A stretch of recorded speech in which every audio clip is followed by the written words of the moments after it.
तो आइए सुनते हैं राम जी का जनकपुर में आगमन कैसे हुआ। एक सुंदर और सब भांति से सुविधापूर्ण सुहावने आम के बगीचे को देखकर विश्वामित्र जी ने कहा, राम, मेरी इच्छा है कि यहीं रहा जाए। बहुत अच्छा स्वामी, ऐसा कहकर कृपा निधान श्री राम जी मुनि गणों सहित वहीं जनकपुर में उतर गए। जब राजा जनक ने सुना कि महामुनि विश्वामित्र जी आए हैं, तब साथ में निर्मल बुद्धि वाले मंत्री, अनेकों योद्धा, उत्तम ब्राह्मण, गुरु तथा जाति के लोगों को लेकर सब भांति प्रसन्न हो राजा जनक महामुनि से मिलने के लिए चले। राजा ने चरणों में सिर रखकर प्रणाम किया। तब मुनि ने प्रसन्न हो आशीर्वाद दिया। फिर राजा ने सब ब्राह्मणों को आदर से प्रणाम किया और अपने भाग्य को बड़ा जानकर बहुत प्रसन्न हुए। विश्वामित्र ने बार बार कुशल पूछकर राजा को बिठाया।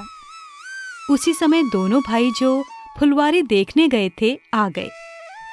वे दोनों श्याम और गौरवर्ण, कोमल अंग, किशोर अवस्था वाले, नेत्रों को सुख देने वाले और संसार के चित्त को चुराने वाले थे। जब श्री रघुनाथ जी आए तब सभी लोग उठ खड़े हुए। फिर मुनि ने उन्हें पास बैठा लिया। दोनों भाइयों को देखकर सब सुखी हुए। नेत्रों में जल भर आया, शरीर पुलकायमान हो गया। मनोहर माधुरी मूर्ति का दर्शन करके विदेह जनक विशेष रूप से देह की सुधि ही भूल गए। अपने मन को प्रेम में मग्न जानकर विवेक द्वारा अपनी मति को धीरज देकर राजा मुनि को प्रणाम कर गदगद और गंभीर वाणी से बोले, हे नाथ, कहो, ये दोनों सुंदर बालक मुनिकुल तिलक हैं या राजकुल के पालक हैं, अथवा वेद जिस ब्रह्म को नेति नेति कहकर गाते हैं, क्या वही दो स्वरूप धारण करके आए हैं? मेरा मन, जो स्वभाव से ही वैराग्य रूप है, वो भी इनके दर्शन कर ऐसा मुग्ध होता है जैसे चंद्रमा को देखकर चकोर। इससे हे प्रभु, मैं सच्चे भाव से पूछता हूँ, हे नाथ, इन्हें देखते ही मेरे मन ने प्रेम के कारण ब्रह्मानंद को छोड़ दिया है। मुनि ने हंसकर कहा, हे राजन, आपने ठीक कहा, आपका वचन झूठा नहीं हो सकता। संसार में जितने भी प्राणी हैं, ये उन सभी को प्रिय हैं। ये सुनकर श्री रामचंद्र जी मन में मुस्कुराए। मुनि बोले, हे राजन, ये रघुवंश मणि महाराज दशरथ के पुत्र हैं। मेरे उपकार के लिए राजा ने इन्हें मेरे साथ भेजा है।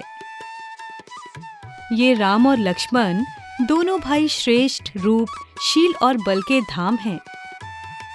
सब जगत इस बात का साक्षी है कि इन्होंने मेरे यज्ञ की रक्षा की है और संग्राम में असुरों को जीता है।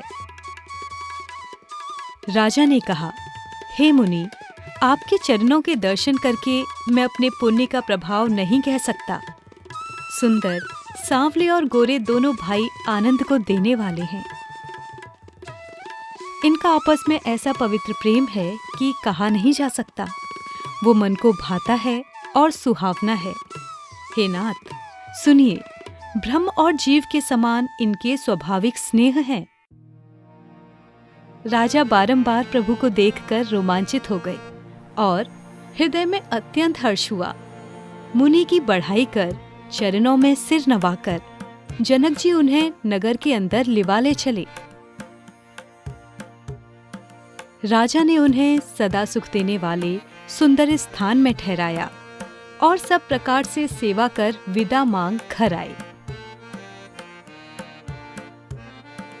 हमारी अगली वीडियो में आप सुनेंगे, जब श्री राम लक्ष्मण जी जनकपुरी देखने जाते हैं तो जनकपुर वासियों में आनंद की सीमा नहीं रहती। तो मिलते हैं अपनी नई वीडियो के साथ। तब तक के लिए जय श्री राम।